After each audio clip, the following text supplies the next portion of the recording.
Welcome back to Echocraft Season 6. This is episode 10. Yes, I know I said 10 in the last one too, but I got confused, okay? That one double episode that I had to do a while back is throwing me off, but this is actually episode 10. And the base we built in episode 9 is serving us so well. It is so nice. I did not realize how nice it is to be able just to fly in and out of any point on the base. Turns out, usability is kind of important. But anyway, me and Knight took a couple hours a few days ago to decorate the interior of this third level here, and it's turned out so cool. I love it in here. It's actually turning out to be one of my favorite places to spend time, even though there's nothing really to do on it, but because it's decorated so nicely, it's just so nice. It's so cozy. All of my other levels in this base have something to do. This is why I ran out of things to do on that level, because I ran out of things to put. I ran out of practical, usable machines or storage or whatever to put in the base. But now that I just kind of focused on decoration, this is one of my favorite spots of the whole place. Anyway, thanks, Knight. Other than that, though, I have a couple very important things to show you and tell you about that I've been working on in between episodes. And that, of course, is our Guardian farm that we built a couple episodes ago, but I've yet to show you. There's been a couple other things going on the server, and I have yet to show this off in a video. So this is just the typical ENX04 Guardian farm design on YouTube. Link will be in the description, of course. But I've spruced it up with my own kind of sorting system, storage system here. Once you slice the Guardians, all the drops will run over the hoppers. And then, oh, I don't want to get blasted by that. And then these item sorters will just take out all the goods that I need to make all the blocks for my shop. I put them down in these crafters here, and they make the blocks for me, including sea lanterns, and also including the dark prismarine variant, which you might be wondering, where am I getting all this black dye? Well, that leads us to our next thing, which, if you didn't already know, black dye is such a pain to get in Minecraft. So I built this little squid farm that is very untypical. The Guardian farm was very typical, but this squid farm, I haven't seen any... I didn't do a lot of research. I haven't done a lot of research on squid farms, but I didn't see any designs like this. Usually it's like the columns of water that flow downward and the squid drop from fall damage, and you AFK somewhere in the sky, and that's how you get your squid. But this is a portal-based design, so we have a chunk of the river here that I've drained out with sponges I got from the Guardian Temple, and a bunch of portals separated by one block of water. So that means when I sit in this glass box right here, let's see if I can get in it. Yep, here we go. That means I am exactly 128 or a little less of 128 blocks away, because 128 is the maximum distance a mob can be away from you without despawning. So the farm over there is just barely within the 128 block radius. So if we just free cam right here, you'll see that because it's the only river chunk in that radius of spawning, we'll see all the squid spawn and basically immediately be teleported into the nether, except for this one apparently. I don't know what's going on here. But in order to collect said squid, we need to go to the nether side. So let's go over there real quick.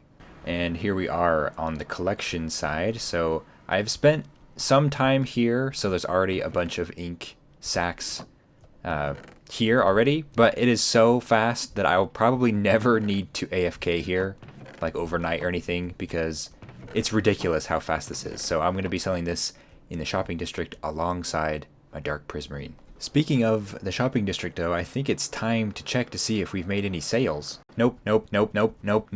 And no. You know, I've been thinking long and hard about why my shop might not be selling, and I think it might be because of, oh, hello. I think it might be because of the shop itself. I mean, like, look at this thing. It looks like an eyeball. It looks like an eyeball that someone just dropped and planted, and it splattered right here in the middle of the plains. So I think our next order of business is to redesign our shop.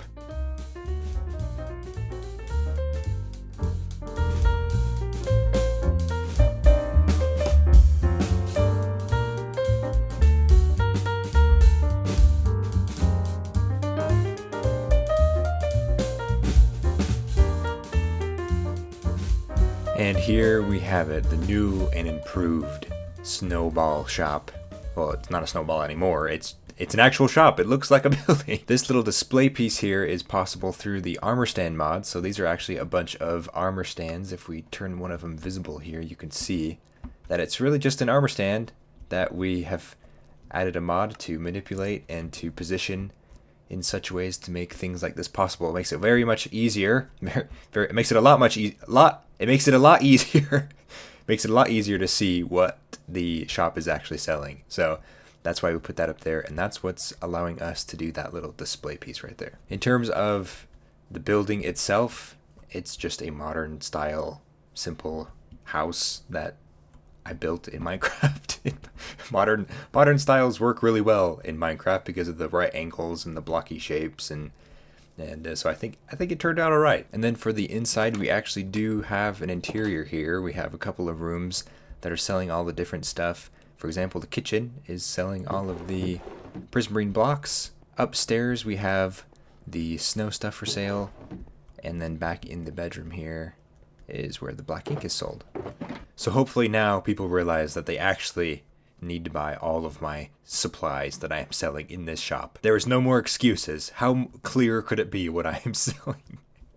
If you need to know, I'm here to sell it to you. So this will now be the most profitable store on the server. Surely this will be the most profitable shop on the entire server now that I've made it a little bit more appealing to look at, and it's more obvious what I'm selling in here. That's the plan, at least, anyway. Now that we've got that all sorted, it's time for us to take a visit to ChronoQuest. And if you don't know what ChronoQuest is, it's the time-sensitive, fast-paced treasure hunting dungeon crawling minigame that I'm building on this server that I introduced a few episodes ago but haven't brought up since. But behind the scenes, I have been making significant progress. I think last time we were here, the only thing that existed were the empty rooms and the platform for my storage. But as you can see, there I've been pretty busy. So this will be the eventual entrance to the game. I'll hook up this portal to like where the players will enter. So they'll enter in here, walk straight down here, and this will be open to them. Right now it's closed because it's under construction, but if we just punch through here,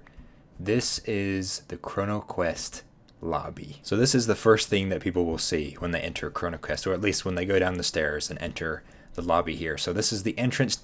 This will be, I suppose, the entrance to the game. Right now I haven't built the rest of it yet, but I've constructed the lobby. And as you've noticed, we have two side wings over here on each side, and these are here to house the podiums that people will claim. I guess these aren't really podiums, they're more like posts, because we do actually have podiums of like gold, silver, and bronze for like specific competitions, I guess. We'll have different metrics and different speeds and things to beat and things. So anyone who gets the best score, obviously their player head will go on these. But those will be the podiums.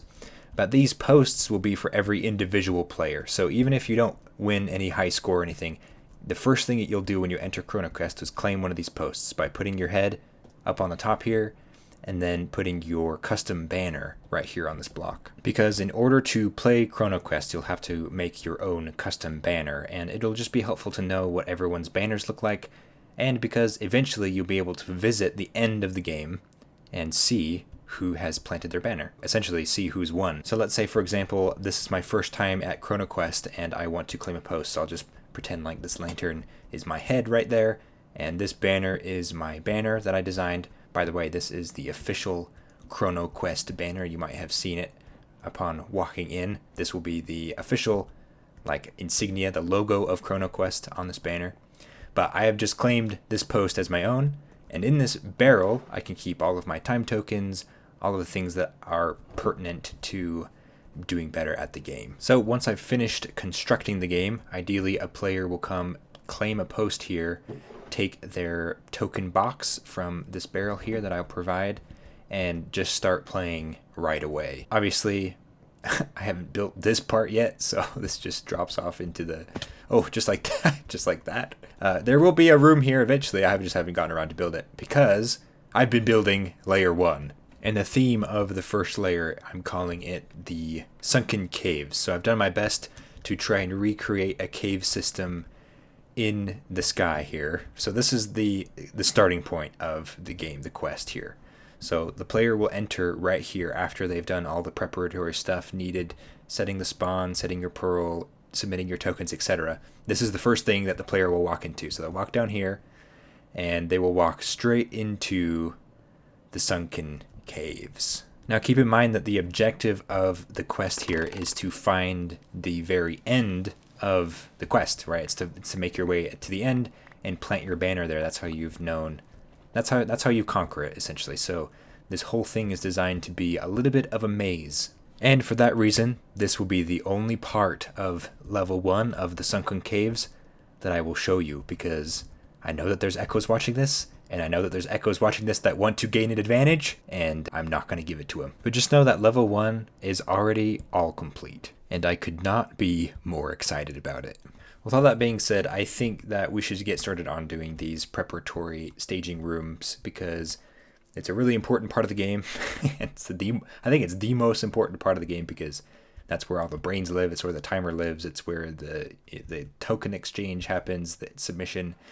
That's where the Ender Pearl is set. So I think we should get started on that. And just like that, the staging room is complete. Well, I guess staging rooms, there's 2 of them.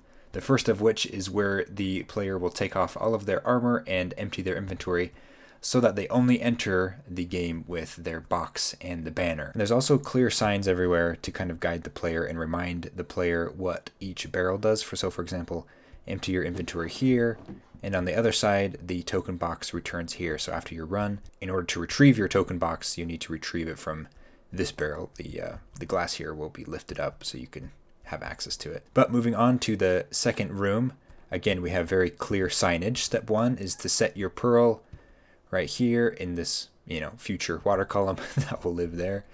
Set your spawn there. Step 2 will be to submit your box with the time tokens against the light here, and they will automatically be processed. And then once they are processed, you push the button, this trapdoor will open, allowing you to push that button right behind there, allowing you to enter the game. All of this will be much easier to visualize once I install the redstone and can kind of demonstrate it as I'm explaining it, but hopefully that wasn't too long-winded and confusing. I've also got the main brain circuit worked out and built, and this is the timer circuit. This is the circuit that will tell the game when to, or deciphers how much time is left for the player in the game.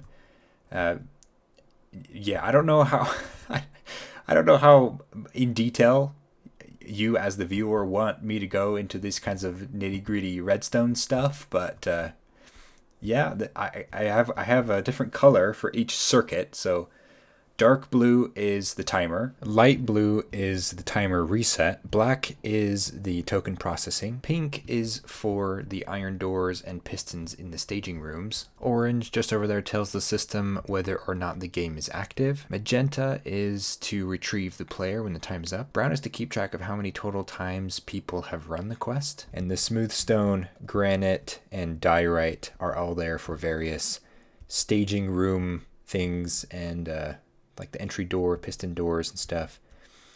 And I think that's basically everything for the brain. Let's see if we can make a little bit of sense of my brain. Noodly mess. Okay, let's see if we can decipher what's going on here. Obviously, I won't be able to explain everything that's happening, but maybe just the core concepts so you can kind of get an idea. So we have a classic etho hopper clock, which is kind of the heartbeat of the whole thing. This right here is the central piece of everything. Like I said, it's kind of the heartbeat of the brain, if you will. Every so often, when the game is active, this block will change position. So it'll go from here to here. This observer will see that change and send a signal through this block and activate this blue concrete line. Now you'll notice that some of the blue concrete is moved out of the way, specifically this one. So this sticky piston moves this blue concrete back and forth. If it's moved out of the way, the signal is not able to transfer through to the rest of the blue concrete. But when it's in place, when the block shifts, the observer changes or sees the change, the signal can go all the way down to the light blue line, which is to reset the system. However, the reason why the blue concrete is moved out of the way is because there are items in this dropper here. Now, every time there's a movement in the clock, or the heartbeat, I should say, and a signal is sent, one item is moved from this dropper to this hopper. When there are no items left, the piston extends, allowing the signal to travel all the way through. So this is how we deal with time tokens. When the player submits their box, the time tokens are processed, i.e. sorted out, and they drop down into their respective dropper here. And that will move the block out of the way until all of the time tokens have been used, which will move the block back, allowing the signal to travel all the way to the light blue line. Did that make sense? Did that make any sense at all? I hope so, because that's just one of the colors. We are using all 16 wool colors in this game for the redstone, and that wasn't even enough because I had to use 4 more. Yeah, this game's kind of intense. But I think it's time to test to see if everything is working. So we enter here, and I forgot to set the filter. Okay, let's see. 41, like that. Now we can test it. So we enter in here, the gate will be closed, so up, until we enter a key, which right now is stone. That will drop the gate temporarily, allowing us to walk through and close relatively soon behind us. There it is. We'll cross over these. That will ring the sound and close the gate. Everything should be closed. These should be closed. Why aren't these closed? Okay, and then we should... Oh, I know why. Ah, now they're closed. Except for that, that's still open, but the trapdoor closed. So there will be ender pearls in this barrel.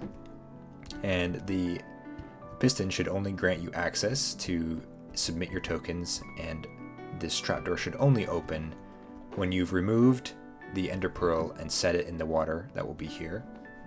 And that will allow you to start the game. Well, first submit your box and then start the game. So that, walking through there, should have reset everything. Oh, I don't know why that piston's not dropping, but that should be good. Let's see, let's free cam and see if it's working.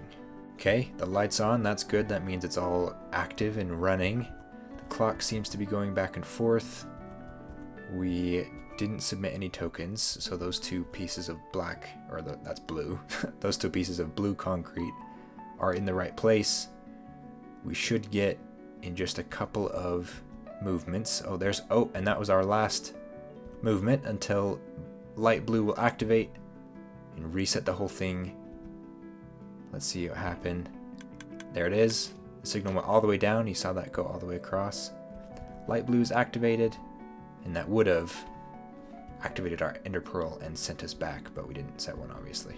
Well, that is probably way more than enough progress for today. I hope you didn't find that too boring or absolutely unbearable, because this is going to be my life for the next probably month or so, building this game. Expect many more redstone explanations, just as boring as the one earlier. Anyway, thank you so much for watching, and I'll catch you in the next one. See ya.